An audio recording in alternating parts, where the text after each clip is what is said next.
Ao olhar para trás por um tempo, é preciso renovar os olhos para restaurá-los, de modo a torná-los mais adequados para sua função primordial de olhar para frente. Margaret Barber. Capítulo 3. Ela contemplou a sua situação enquanto comia. Ela não levou a discussão do guardanapo a sério. Anthony provavelmente esperava por isso.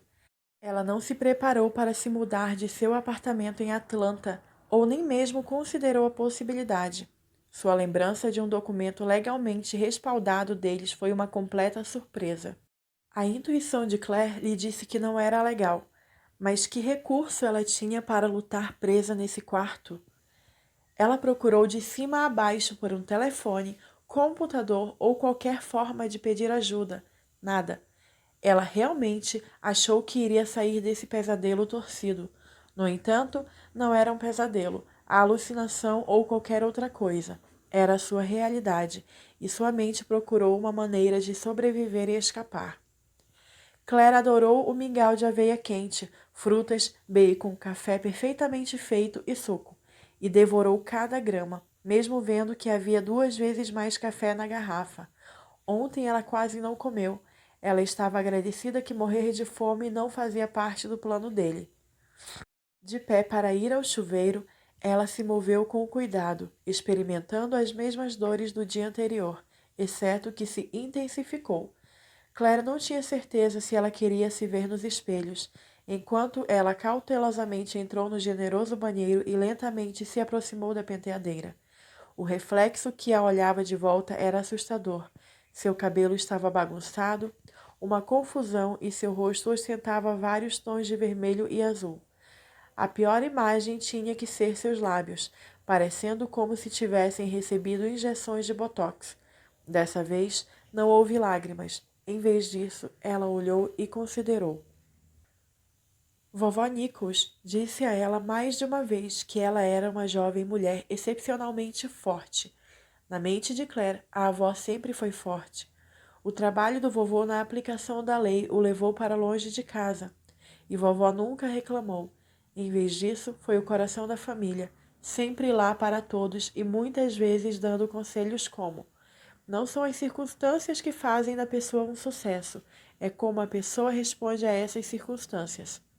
Vovó acreditava que cada situação poderia ser melhor pela atitude certa. Claire deixou cair o hobby. Olhando para a visão no espelho, ela acreditava que a avó nunca imaginou uma situação como esta. Depois do banho, Claire decidiu não se vestir apropriadamente, como a expectativa de Anthony. Se ele fosse andar em sua suíte, iria encontrá-la em jeans, camisetas e meias. Além disso, não haveria qualquer maquiagem ou cabelo arrumado. Pode ser um pequeno ato de rebeldia, mas Claire não tinha muitas opções para ser rebelde, e todos os ossos de seu corpo lhe disseram para lutar. Ela até tentou lutar durante as últimas 2 noites, mas isso não funcionou bem. Entrando no grande closet, Claire percebeu que ela não tinha realmente apreciado tudo o que tinha para oferecer. Primeiro, ela começou a procurar por roupas íntimas, mas lembrou-se que não existia em nenhuma das gavetas. Então Claire procurou por jeans. Haviam vários pares em diferentes tons de azul e diferentes estilos. Vestir calça jeans não deve quebrar todas as regras. Se fosse assim, elas não estariam lá. As marcas que ela leu nas etiquetas, ela só tinha visto em lojas como Saks, Hudson, J-Brand. Ela nunca em sua vida tinha usado jeans como estes. Eram macios, incrivelmente confortáveis e se encaixavam perfeitamente. Agora ela queria uma camiseta. Sentindo o arrepio enquanto ela tirava o roupão, ela decidiu que um suéter seria melhor. As opções eram inúmeras e elegantes. Ela decidiu por um suéter felpudo rosa de cachemir, Dona Karan. Antes de colocá-lo, ela procurou um sutiã. Aparentemente, sutiãs eram contra as regras também, já que ela não podia encontrar um. No entanto, ela encontrou uma gaveta cheia de várias camisolas coloridas. Ela escolheu uma rosa. Procurar nas gavetas e armários do closet era como uma caça ao tesouro. Ainda vasculhando por meias, ela encontrou várias gavetas de lingerie. Os hobbies preto e vermelho de seda em vários comprimentos lembravam um desfile de moda da Victoria's Secret. Por fim, ela encontrou meias. Claire não podia compreender que todas essas roupas luxuosas e extravagantes pertenciam a ela. Na verdade, ela não as queria. Levada pela curiosidade, ela leu as etiquetas dos vestidos de noite. Armani, Donna Karan, Emilio Pucci. Esses vestidos poderiam pagar o seu aluguel em Atlanta durante 6 meses. Fugazmente, ela se perguntou sobre o vestido da noite passada. Sua marca permaneceria um mistério. Ele desapareceu quando o quarto foi arrumado. Em seguida, ela inspecionou os sapatos escarpins, sandálias, botas e saltos altos, todos com 10 centímetros ou mais. As marcas eram igualmente caras como as dos vestidos: Prada, Calvin Klein, Dior, Kate Spade. Nunca realmente um sapato do seu gosto. Claire normalmente usava calçados casuais, crocs e tênis, raramente saltos e nunca tão altos. Naturalmente, cada par era do seu tamanho. Sua mente voltou para a escola, 10 anos atrás. Ela teria feito qualquer coisa por um armário equipado como aquele em que ela estava. Naquela época, sua irmã a ajudou a se encaixar apesar da modesta renda de seus pais.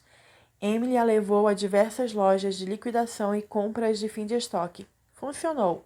Ela fazia parte da multidão, vestindo as roupas certas, sapatos e carregando a bolsa certa. Quando ela se virou lentamente e pegou todas as roupas, ela desejou que não tivesse o armário ou qualquer uma das memórias. Ela ouviu o sinal sonoro e a porta da suíte abriu. Seu coração disparou. Quem estava aqui? E por quanto tempo ela tinha estado no closet? Entrando na suíte, ela viu o almoço ser entregue pelo mesmo jovem que lhe trouxe jantar na noite anterior. Claire não tinha notado na noite passada, mas ele parecia latino. Ela lhe perguntou sobre a comida.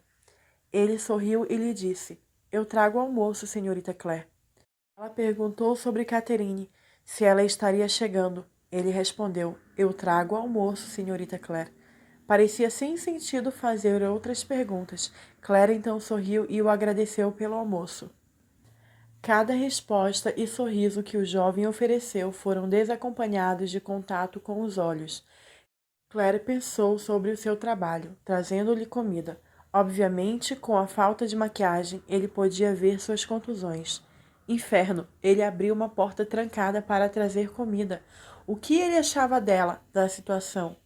A ideia de ver sua situação do ponto de vista de outra pessoa apertava seu peito. A tristeza se intensificou ao perceber que mais uma vez ela estava completamente sozinha. Em vez de ir para a mesa, Claire se sentou no sofá e colocou os braços em volta dos joelhos. Olhando fixamente para a lareira, ela até pensou em ligá-la. O tempo passou sem ela perceber. Ela não se lembrava de dormir. Sua posição não mudou. O silêncio insuportável e isolamento se combinavam para criar uma espécie de tempo e espaço contínuo. Depois de 3 horas, ela se mexeu no sofá. Foi então que ela percebeu que a comida permanecia na mesa, intocada. O brilho sutil por trás das cortinas lembrou Claire que ela não tinha olhado para fora das janelas, uma vez que ela acordou na manhã de ontem. Ela verificou por um meio de fuga na primeira noite, e tudo estava trancado. Mas então já estava escuro e ela não conseguia ver além de seu próprio reflexo. Das várias cortinas douradas, a maior cobria uma parte da parede perto da área de estar. Claire foi para lá à procura de algo para puxar as cortinas, movê-las e revelar o segredo do outro lado. Após minutos de busca, Claire encontrou um interruptor. Ela levantou o interruptor. As cortinas se abriram e revelaram altas portas francesas que conduziam a uma varanda. Na sua histeria na outra noite, ela não percebeu que se tratava de portas e não janelas. Ela definitivamente não viu a varanda. Sua mente correu com possibilidades. Talvez a partir da varanda ela pudesse descer.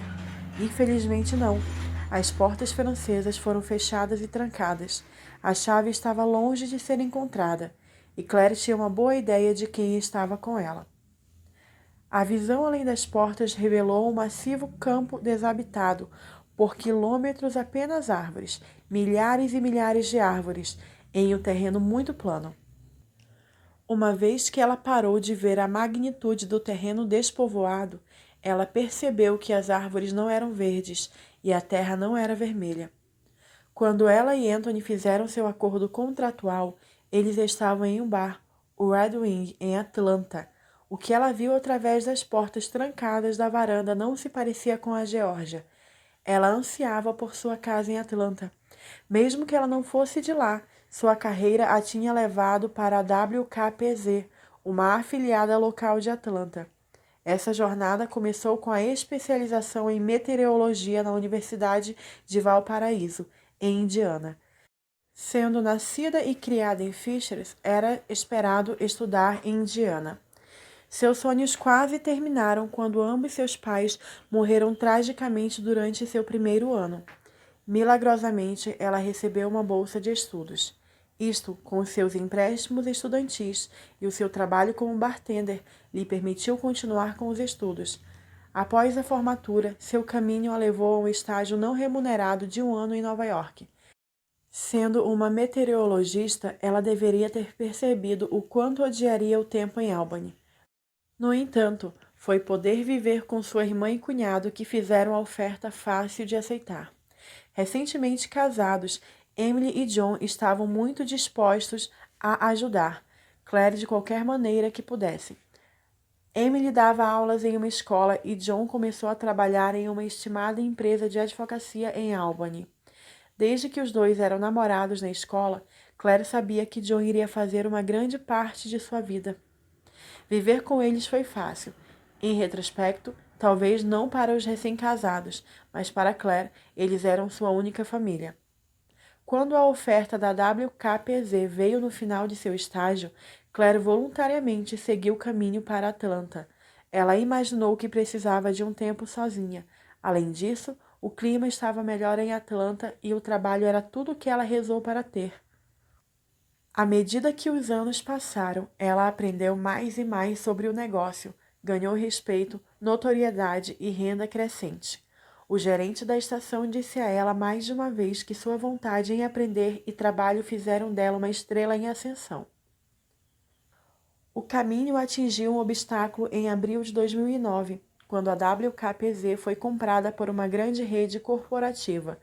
Claire não foi a única pessoa a perder o emprego. Na verdade, mais da metade dos veteranos e a maioria dos estagiários e assistentes foram dispensados.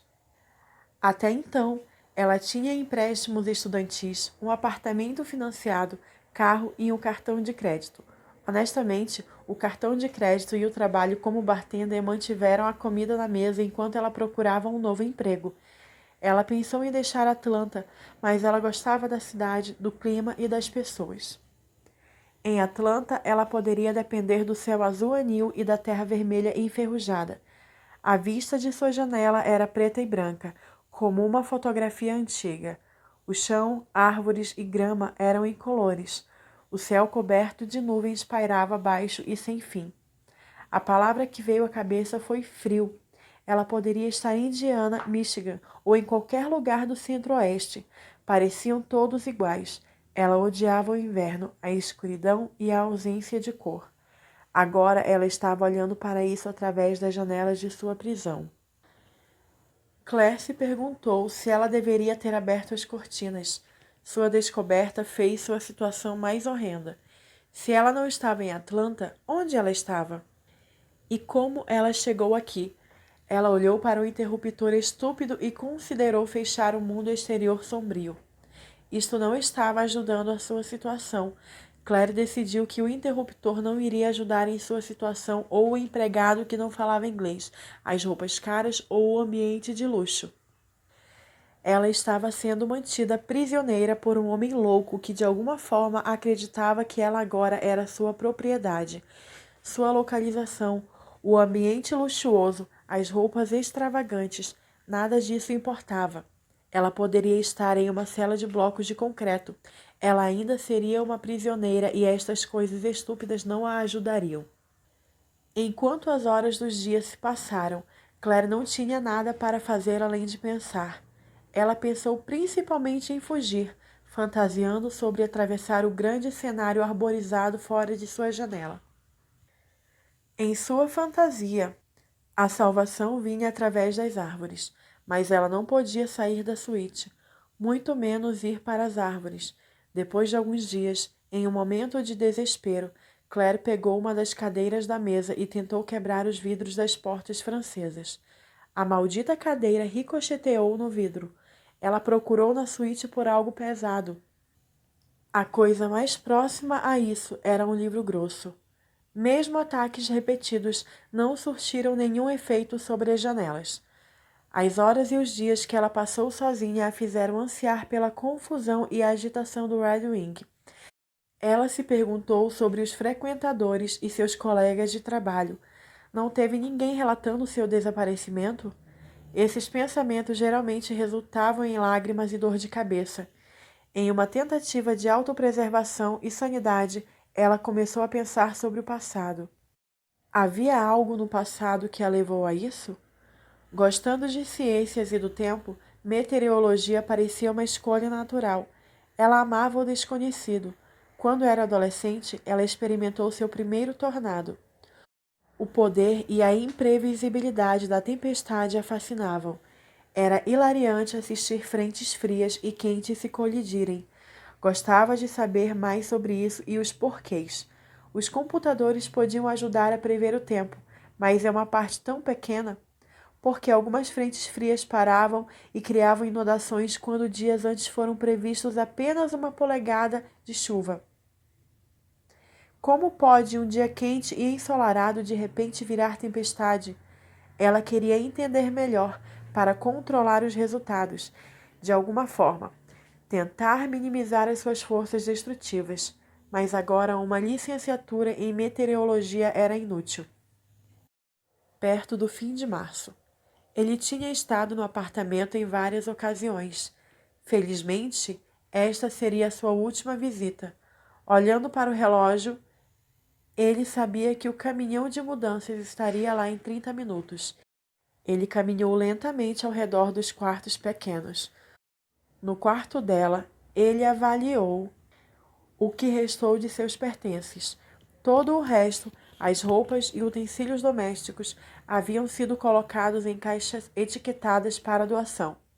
A cama foi retirada, somente o colchão e quadro permaneceram no quarto. Anthony refletiu sobre os itens em cima da cômoda. Haviam porta-retratos indicando uma ligação sentimental. Ele conhecia a maioria dos rostos. Alguns tinha visto pessoalmente, outros ele conheceu através das informações necessárias. Havia uma foto de seus avós em um desses porta-retratos baratos. Depois havia uma foto antiga de Claire e sua irmã Emily ao lado de seus pais, tirada em frente à ponte Golden Gate. Se ele tivesse que adivinhar, diria que Claire estava prestes a fazer 12 ou 13 anos. Havia um close de Claire e Emily no casamento de Emily. Ele reconheceu a ocasião mesmo que Emily não estivesse usando grinalda. Relembrou aquele dia. Estava quente e úmido, mesmo para Indiana. A última foto era uma das mais recentes e Emily e John estavam sentados em um sofá. Também sobre a cômoda havia algumas caixas de joias. As coisas baratas tinham sido incluídas nas caixas de doação. Essas joias, no entanto, eram refinadas. O colar de pérolas em couro branco era o mesmo que ela usava na foto de casamento de Emily. Havia também um par de brincos de diamantes. Anthony avaliou os diamantes com as mãos enluvadas e decidiu colocá-los na caixa de doação. Os malditos brincos não poderiam ter nem metade do peso de um quilate. Ele sorriu. Se quisesse dar a Claire brincos de diamante, eles com certeza seriam maiores do que isso. Caminhando em direção à sala de estar, ele olhou para o banheiro, completamente vazio. A maioria das coisas tinham sido jogadas no lixo. Ninguém queria um banheiro utilizado. A sala de estar estava surpreendentemente sem vida, contrastando com o modo que já esteve meses atrás, quando ele entrou no apartamento para instalar as câmeras de segurança. A pequena sala o surpreendeu.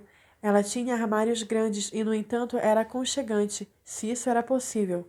Talvez fossem as fotos, plantas ou o eclético mobiliário. Ele realmente não sabia, mas combinava com ela. Agora, o quarto era essencial. Ele olhou para o relógio. Tinha mais 17 minutos. Pegou o notebook e o encaixotou. Olhando para o quarto, decidiu guardar todas as fotos e o colar de pérolas. Ele os colocou na caixa com o notebook. Lembrar do computador tinha sido inestimável. Através disso, ele conseguiu acessar sua agenda, e-mail e várias outras contas. Ele encontrou todos os compromissos agendados e via e-mail cancelou todos. Ele também enviou um e-mail para o chefe, amigos do Facebook e a irmã. Todos eles receberam uma mensagem semelhante descrevendo uma incrível oportunidade de emprego e como ela ficaria inacessível por um tempo, mas que gostaria de voltar em breve, logo que decidisse o seu futuro. Por meio do notebook, sua conta bancária, cartão de crédito e empréstimos estudantis, serviços públicos e a conta do telefone celular foram todas checadas. Os saldos agora estavam zerados. Depois de pagar cada pendência, encerrou todas as contas. O dinheiro em sua conta bancária era fácil de ser rastreado, mas se alguém investigasse, saberia que foi um pagamento da WKPZ. Anthony esperava que ninguém investigasse isso mais a fundo, mas se acontecesse, não haveriam suspeitas. Claro, a WKPZ não tinha registro de operações semelhantes, mas a probabilidade de alguém investigar exaustivamente era quase nula. O fato de que o dinheiro tinha sido depositado em sua poupança e conta corrente 4 dias antes de seu desaparecimento criava uma ilusão. Sorrindo, ele se lembrou de quando esteve com ela no Red Wing, sabendo que tinha uma dívida de $200.000. Anthony sabia que ela tinha checado suas contas no fim de semana. Naquela época, ela teria se sentado e tentado organizar as despesas. Um dia depois de fazer isso, o dinheiro tinha aparecido eletronicamente. Os pagamentos das dívidas e as mensagens de e-mail semelhantes faziam seu desaparecimento parecer planejado. Se ele pudesse bater nas próprias costas. Anthony teria dado um tapinha pelo plano, afinal ele merecia. O gerente da Red Wing foi o mais difícil de acalmar. Depois do e-mail, ele imediatamente começou a ligar e mandar mensagens de texto. Felizmente, Anthony tinha levado seu BlackBerry com ele de volta para Iowa. Claire respondeu em tom de desculpa para o gerente via texto. Ela estava tão triste por deixá-lo com tanta pressa, mas você tem que responder quando a oportunidade bate. Anthony tinha certeza que, se ela voltasse a Atlanta, Red Wing não a contrataria novamente. Mantendo seu laptop, ele pôde verificar seus e-mails e os saldos das contas. Ele também seria capaz de enviar periodicamente e-mails ou postar um status no Facebook para manter os curiosos de exagerar. Mesmo que o computador estivesse em Iowa, o endereço de web e URL não mudariam. Ninguém saberia o ponto de origem. O BlackBerry de Claire teve um infeliz acidente. Muitos celulares contêm rastreadores GPS. Anthony não estava disposto a correr esse risco. Um texto em massa foi enviado explicando que Claire teria um novo número em breve e que ela entraria em contato com todo mundo o mais rápido possível. E então, depois de remover o cartão SIM, Anthony passou com seu carro alugado em cima do telefone e ele não sobreviveu. Seu estojo também continha o hardware final de seu equipamento de vigilância. Ele definitivamente não queria algum pintor estúpido fuçando através de uma de suas câmeras. 6 meses de filmagens ensinou-lhe muito sobre Claire Nichols. Ela saía tarde e gostava de dormir no final da manhã. Ela gostava de cozinhar e assar, mas fazia isto raramente. Não tinha namorados ou visitantes do sexo masculino em seu apartamento, o que fez Anthony feliz. Ela gostava de falar ao telefone e conversar com as pessoas no computador. Ela raramente assistia televisão, com exceção de um show chamado Grey's Anatomy e outra que passava no mesmo canal. Ela gostava de se exercitar, às vezes com alguma amiga do lado. Raramente ela ficava no apartamento. Ela saía com amigos com frequência. Muitas vezes ela voltava para casa em um estado não tão sóbrio, mas novamente sempre sozinha. Durante a época do Natal, Ela colocava as decorações e até mesmo uma árvore. A melhor parte da vigilância foi o acesso aos seus horários e senhas. O uso do computador teria sido mais difícil sem essas senhas. Ele poderia ter feito isso, mas isso era mais fácil. Anthony ouviu uma batida na porta. Ele tirou as luvas, as colocou no bolso e abriu a porta. Olá, você é John Vandersall? O homem musculoso tinha manchas em sua camisa e rosto encharcado de suor. Sim, sou eu. Você é o carregador? Entre. Anthony decidiu que, mesmo que ele não parecesse em nada com o cunhado de Claire, a sua presença em seu apartamento fazia mais sentido do que qualquer outro homem. As pessoas raramente lembravam rostos de qualquer maneira. Ele assinou o contrato e pagou o homem em dinheiro, com uma gorjeta de $200. Ele explicou que sua cunhada mudou-se para outra cidade, para um trabalho e queria todas as suas coisas levadas ao refúgio local para doação.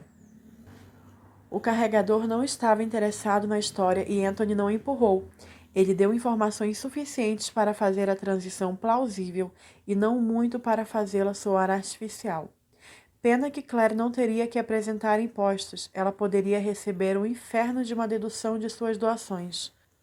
Não levou muitos homens para esvaziar o apartamento. Seu carro foi vendido por um preço incrivelmente baixo. Na verdade, não tinha sido suficiente para pagar o empréstimo, mas o objetivo era livrar-se dele. Forjar a sua assinatura no documento não foi difícil. Ele usou a sua assinatura no guardanapo como um padrão. O comprador sortudo não fez perguntas. Acariciando o estojo que continha os únicos resquícios da vida anterior de Claire, Anthony limpou a maçaneta da porta com suas luvas, trancou a porta do apartamento vazio e colocou as chaves em um envelope. O complexo tinha sido avisado por e-mail sobre a súbita mudança de Claire, bem como reembolso por quebra de contrato. O envelope foi depositado em uma abertura na porta do escritório. Entrando no veículo alugado, ele ligou para o seu motorista. Pegue-me no condomínio econômico 10 minutos. Anthony não gostava de fazer todas essas coisas ele mesmo. Em outras circunstâncias, ele iria contratar alguém para encaixotar os itens ou esperar pelos carregadores. Isto, no entanto, não eram circunstâncias normais. Ele não podia arriscar que outros soubessem o seu plano. Ele não podia confiar nem no seu melhor amigo e chefe de sua equipe legal. Isso tudo era muito particular. Eric, o motorista de Anthony, tinha alguma pista sobre as coisas acontecendo em Atlanta. Ele tinha mais de uma pista. Ele ajudou no transporte de Claire de volta para Iowa, mas sua lealdade era constante, como acontece com o resto do seu pessoal doméstico. Suspirando, enquanto estacionava o discreto Toyota cinza no estacionamento da locadora, ele deu graças a Deus que isso estava feito. Agora era trocar-se para seu tipo de roupa, voltar para sua vida real, se preparar para suas reuniões agendadas no exterior e decidir o futuro de Claire. Ele abriu um sorriso secreto. A aquisição foi concluída.